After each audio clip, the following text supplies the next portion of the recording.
ਸਾਡਾ TV USA ਦੇਖਣ ਵਾਲੇ ਸਾਰੇ ਹੀ ਸਤਿਕਾਰਯੋਗ ਦਰਸ਼ਕ ਤੇ ਸਰੋਤੇ ਜਿੰਨੇ ਵੀ ਸਾਡੇ ਨਾਲ ਜੁੜੇ ਹੋਏ ਆ, ਅੱਜ ਅਸੀਂ ਬਹੁਤ ਖਾਸ ਪ੍ਰੋਗਰਾਮ ਲੈ ਕੇ ਆ ਰਹੇ ਹਾਂ ਤੁਹਾਡੇ ਵਾਸਤੇ। ਸਰਦਾਰ ਵਿਸ਼ਵਜੀਤ ਸਿੰਘ sikhtune.com ਵਾਲੇ, ਜਿਹੜੇ ਕਿ ਸਿੱਖ ਕਾਰਟੂਨਿਸਟ ਵੀ ਆ, ਸਪੀਕਰ ਵੀ ਆ, ਮੋਟੀਵੇਸ਼ਨਲ ਸਪੀਕਰ ਵੀ ਆ। ਔਰ ਉਹਨਾਂ ਦੇ ਜਿਹੜੇ ਉਹਨਾਂ ਦਾ ਮੋਟਿਵ ਕੀ ਆ, ਅੱਜ ਸਾਡੇ ਔਬਰਨ ਸਿਟੀ ਦੇ ਵਿੱਚ ਆਏ ਹੋਏ ਆ। ਉਹਨਾਂ ਨੇ ਆਪਣੀ ਪਰਫੋਰਮੈਂਸ ਵੀ ਇੱਥੇ ਦੇਣੀ ਆ, ਵਿਚਾਰ ਸਾਂਝੇ ਕਰਨੇ ਆ। ਸੋ ਆਓ ਮਿਲਦੇ ਹਾਂ ਸਰਦਾਰ Vishwajit Singh ji.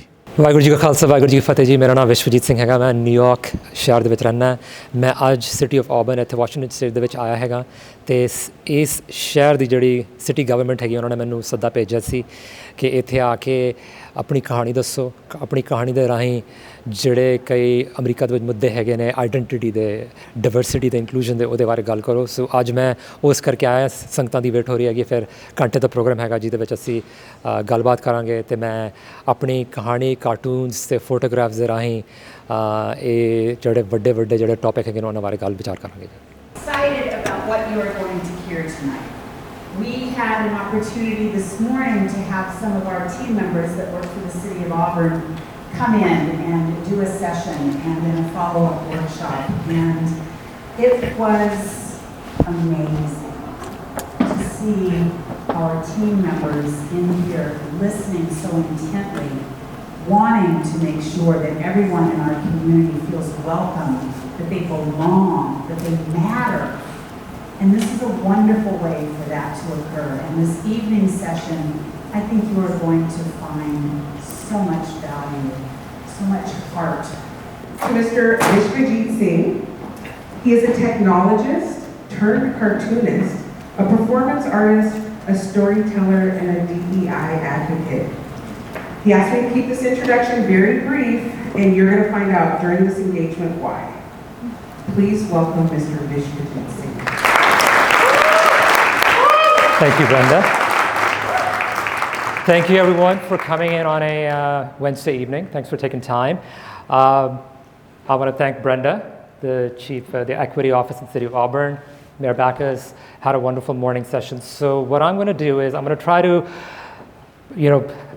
be as quick as possible. We're probably going to be here till about 7:30. I'm going to keep this session very interactive. So I'm going to actually pose a lot of questions. And then hopefully if you have time, we'll do a Q&A. One thing that I'm going to ask you all to do is I'm going to start with a question. So if you go on your phones, so the adults in the room, you'll need your phones. Go to your browser, go to menti.com, so it's menti.com, and put in that code in there. What I'm going to ask you to do is, as you respond to my question, this is completely anonymous. The questions that I'm going to pose, your responses will actually go on the big screen in a word bubble. So highly encourage you, please log in. I'm going to ask you a few questions along the way. It's not storing any information, none of your phone numbers, anything. It's just taking your responses to my questions, and it's going to pop it up on the big screen. So as you log in with that 8-digit code, I would like you to answer this question. Now, we've been here for some time. Some of you actually know me, but I'm just still curious to know what are the first words that come to mind when you saw me, or you see me now?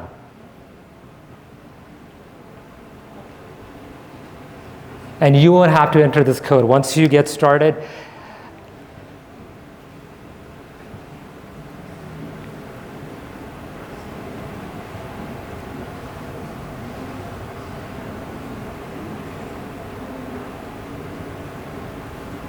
that's a good start. Okay, cool. I credit that to my wife, by the way, the second one.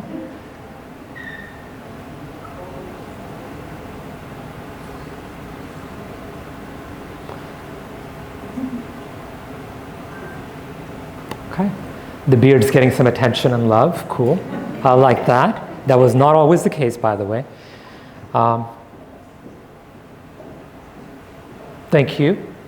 All right, so I'm going to ask you a trickier question.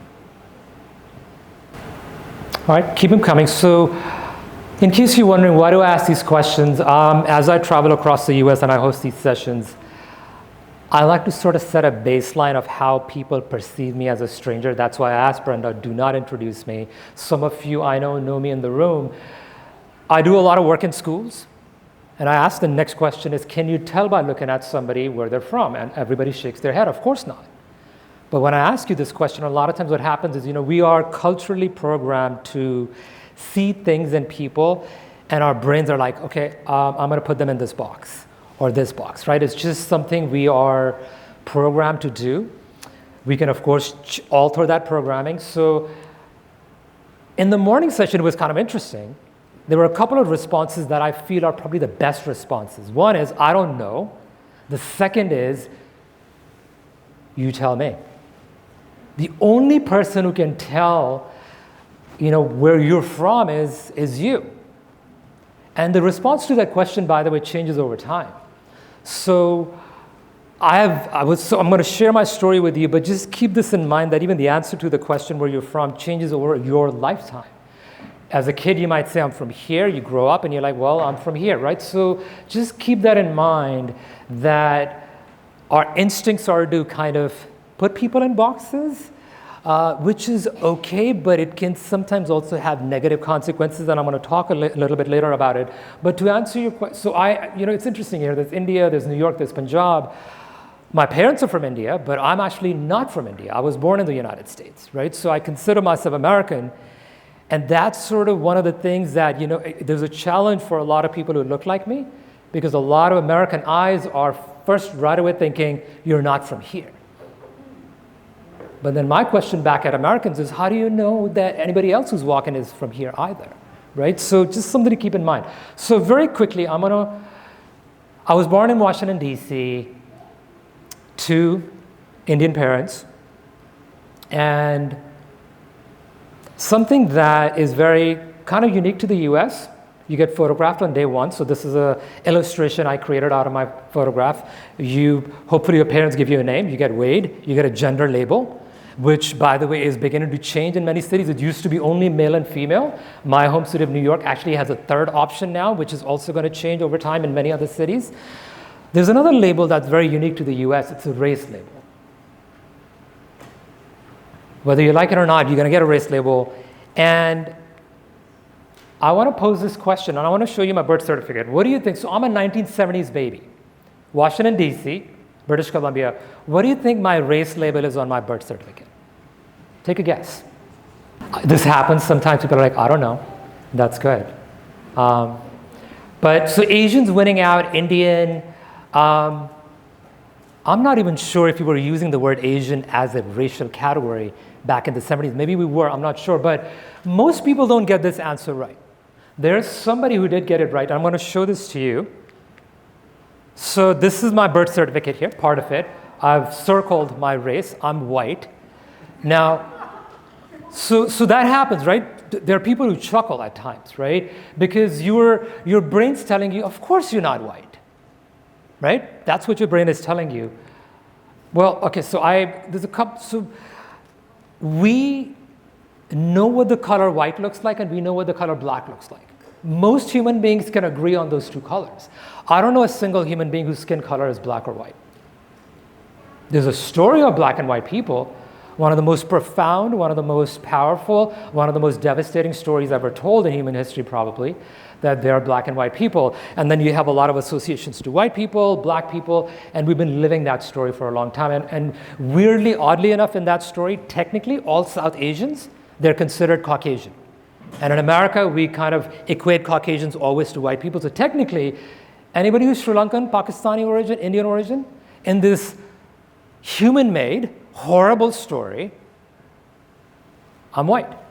Now, obviously, to me, it doesn't matter because I know nobody perceives me as white or black, but it does matter to a lot of people who are perceived as black. And all the stuff that has happened, and even today, I mean, you live a story long enough, this was a fictional, right? Black and white is fiction, but it became nonfiction. We've lived it for hundreds of years, and you just cannot undo it, right? So just something I wanted to share with you, because I know I don't have to worry about being black, but it's the power of stereotypes and where you're from, and those word associations can have a lot of negative consequences. So I moved to India with my parents when I was 4 years old, and this is me in grade 1 and grade 2. My dad decided that he wanted me to go to a school that had other kids who looked like me. I come from an ethnic minority just about anywhere on the globe, including India, and my dad's like, you know what, I know you're going to stick out, but go to a school where kids are going to know who you are. The reason I share this photograph also is I started wearing glasses very, very young. Now, glasses are pretty commonplace now. People wear glasses who do not need glasses. People change their glasses all the time, different pairs and all that stuff. When I was a kid, glasses sometimes were not considered cool. So I got bullied a lot by kids who were my friends, by uncles and aunties who would compare me to my good-looking brother, who is naturally better looking. But you know, human beings have this urge to extend their vulnerability onto each other, including loved ones. So I unfortunately heard a variation of the word ugly in 3 different languages that I speak throughout my childhood. So by the time I'm in high school, I've internalized the notion, okay, I'm an ugly kid, I'm an ugly boy, and so I've spent a lot of my life overcompensating for a label somebody else placed upon me that I accepted as truth. Thousands of people who show up. So I take this poster there, and people are like, you know, cool. Some people are like, cool. Some people are like, why is Captain America Muslim? I'm like, well, this one is Sikh, but Captain America can be Muslim. It started conversation. I'm like, well, maybe I'm onto something. There was a photographer in passing who asked me, hey, Vishwajit, you should come back next year dressed up as Captain America. And I said to her very emphatically, absolutely no way. She didn't ask me why, but my reason was, I've been bullied all my life. I've had an identity crisis. Post 9/11, people tell me to go back home all the time. Why would I want to stand out with this as a skinny guy in a bulging superhero uniform and expose myself? So it took her a year to convince me to don that uniform. She bought me a teenager size from an outlet in Hong Kong because that's the only way she could find my size because I'm a skinny guy. She mailed it to me. I put it on. I freaked out. So I went to Sports Authority and I bought baseball and football pads. And I wish I'd taken a photograph, but I illustrated myself. This clicker has given me a hard time today or in the evening. Would you, oh, here we go. I might actually have you stand there, Brenda, and see if, so my wife saw me and she goes, Vishwajit, you look like a cartoon. Please don't do this. You have to go out for this photo shoot as an authentic you. If Fiona has asked you to do this as a social experiment, to walk out as Captain America, you're gonna have to be you. You're skinny, you have a turban and beard, and you have glasses. That's just how it's gonna play out. So I did. And boy, I was super nervous. This is June 2013. Can you click? Some people hugged me without permission. Some people took permission. I had police officers who came up to me and asked for taking a photograph with them. That never happens to me in civilian clothes. But when I'm dressed up, weird things happen. I got pulled into a wedding. I got access to a fire truck. Try ask, you know, this was a fire truck. There's a fire truck in the next photograph, you know, whenever I succeed in clicking to the next one. This is a fire truck. Gosh, okay, now it's working, right? So there's a fire truck that's managing a parade, and Fiona goes to them, officers, can we have your truck for a few minutes so Vishwajit can pretend he's driving and jumping in and out? And without hesitation, yes, you can. And when I ask most people, you know, if you were to, you know, in civilian clothes, you were to ask somebody, hey, can I have your fire truck? They would say no. That's the power of a fictional superhero's uniform, because in our minds as Americans, at some level, we know it's not a true story, but we take it seriously enough that it alters perceptions, right? So I jumped in and out for a few minutes, and then, you know, this last photo I want to share with you, this little kid, middle schooler. Now, here's the thing with this kid. He was not being mean. I could tell he was a sweet kid. To me, this was a kid who was, you know, I love working with kids. I do a lot of work in schools. Kids are honest. They're transparent. They'll say what's on their mind. And I appreciate that. That kid was projecting and saying to me something that most adults in America are also thinking. They're going to tell you, no, you can't be on the field because that is a dangerous haircut. Yeah. Okay, well, I can understand metal and plastic and sharp things, but a dangerous haircut is basically just to keep the median level of uniformity, not that it's a people have been injured by haircuts. Well, I was just sharing, so, I did not say serving with a mohawk. I was just sharing my story, me not wanting to sport a mohawk because I was not comfortable standing out. Well, I'm just saying that I got chased down the street for a mohawk. Well, which is unfortunate. Well, yeah, but I just wanted to interject with that. Yeah, no, absolutely. But that, that's unfortunate that somebody chased you down because, it's a different haircut, so what, right? What if somebody have a big afro? It applies to a lot of hairstyles, right? But interesting. Thank you for sharing that. Anybody else? Any other thoughts or questions? Little ones? Greetings. My name is Skyman. I'm Auburn's one and only real-life superhero right now. I appreciate you using that terminology earlier. I hope you've heard about the community and movement of real-life superheroes. It's a pleasure to meet Sick Captain America. I've been a follower for many years. Thank you. My question has to do with some of your faith. Why doesn't the Sikh community push back against that Islamophobia? Y'all have nothing to do with Islam.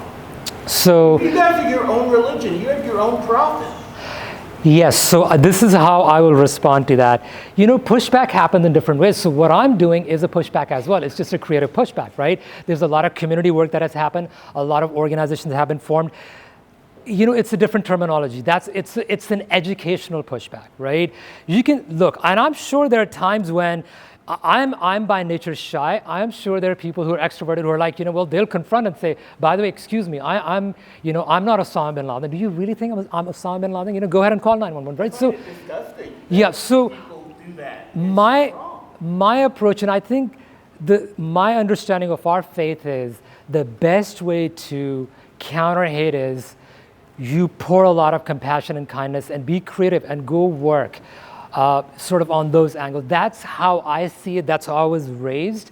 And look, it's not necessarily being confrontational or pushing back. It's fighting in. So I give you an example of Sikhs not being allowed to serve in certain, let's say, armed forces. We went into the courts, right? We went into the courts, and there are different ways of pushing back, and I personally, I'm one of those people who are, who's not good. If you really mean fighting back as in, let's... informing, educating, being out there. Absolutely. The media presence of Sikh needs to be more pronounced in order to fight back. I agree with you. So that's why, look, I sport a turban and beard now, and I would encourage fellow Sikhs, hey, it's uncomfortable at times. Travel around the U.S., go to as many events, engage fellow communities, support, be an ally for other communities that are getting targeted.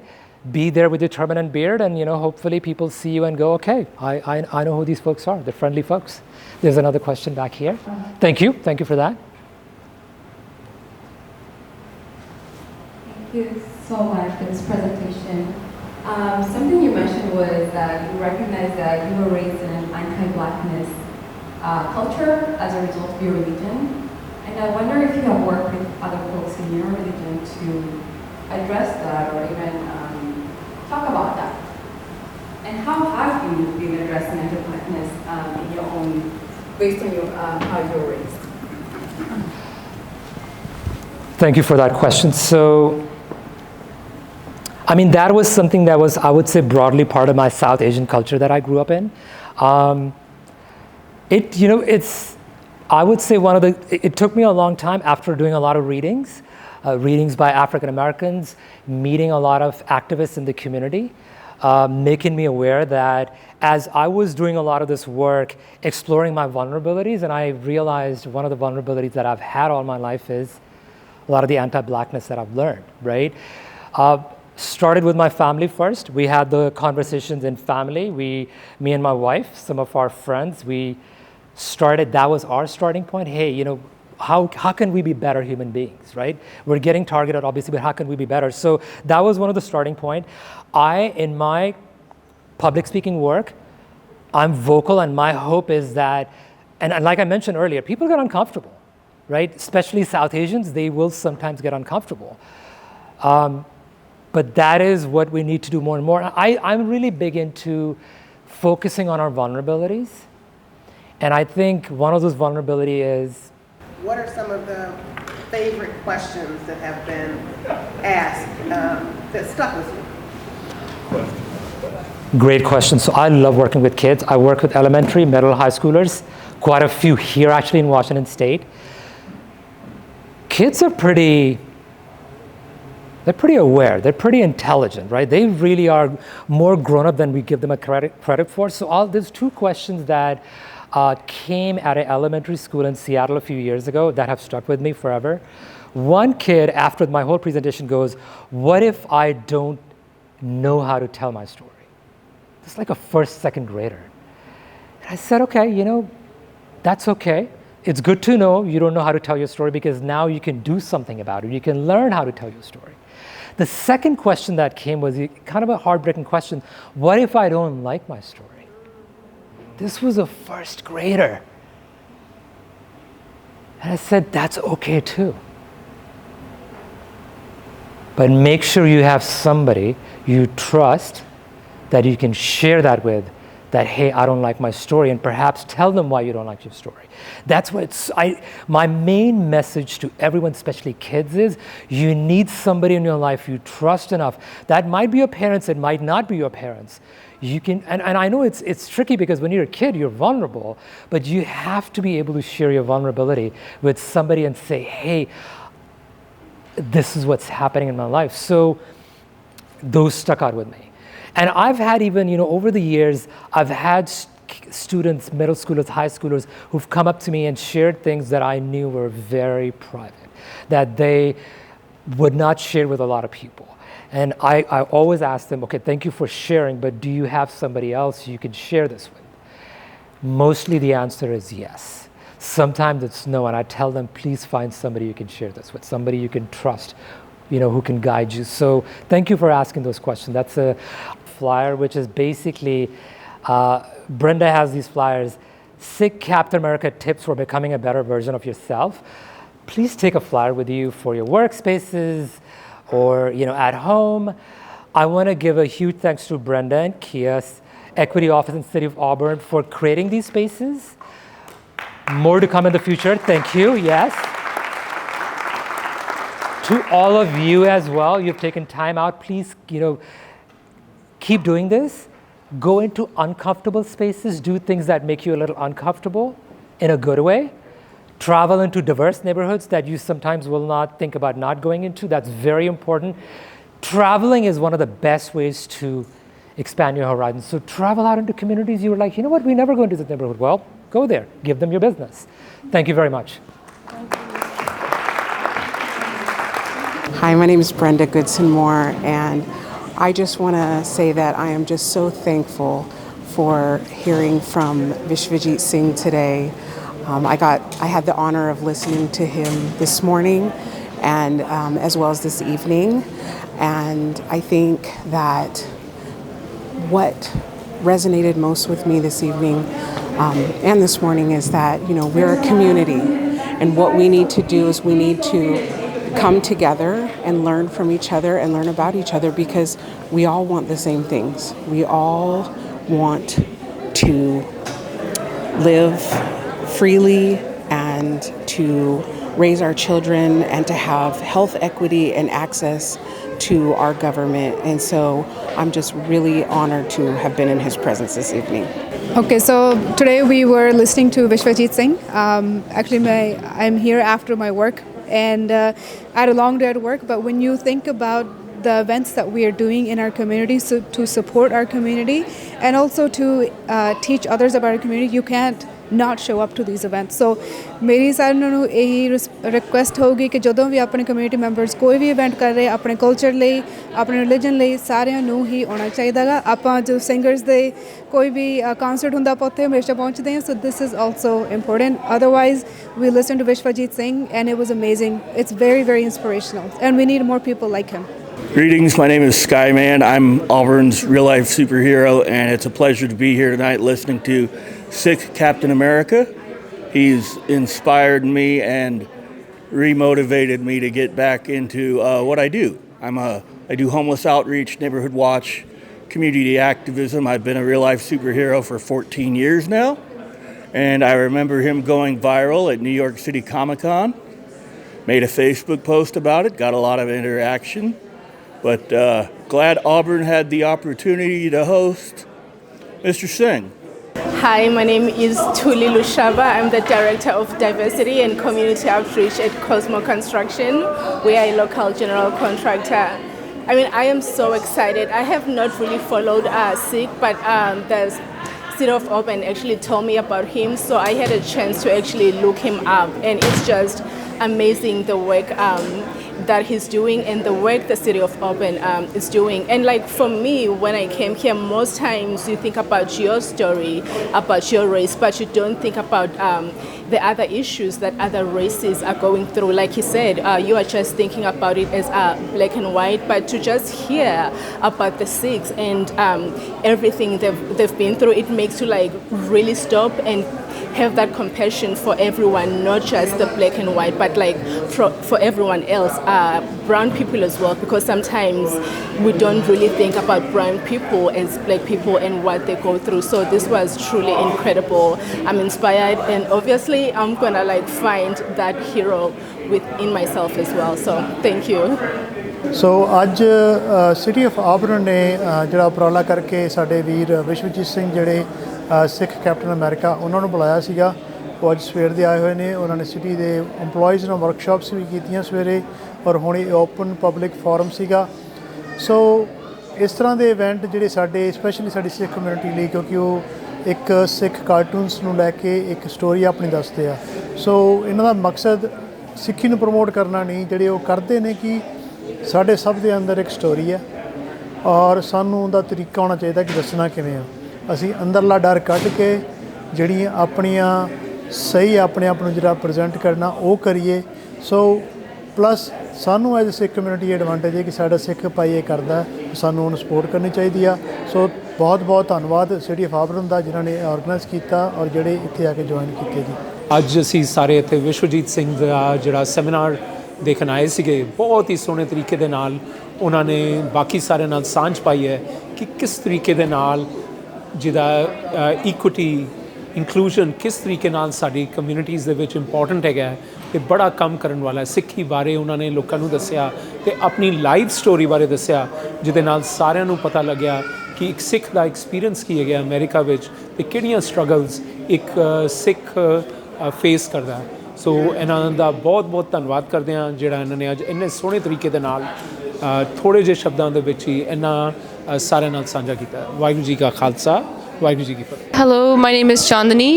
We just attended the event of the Super Sikh Vishvat Singh Ji. It was a great presentation. We talked about his life story and how he kind of came to be a cartoonist. It was wonderful to see his progress and see how his courage, bravery was so inspiring to all of us adults, but also to the kids who wear turbans and wear patkas. So I'm very grateful to have witnessed it and experienced it, and I encourage everybody to watch the documentary that he made with some filmmakers. Thank you very much.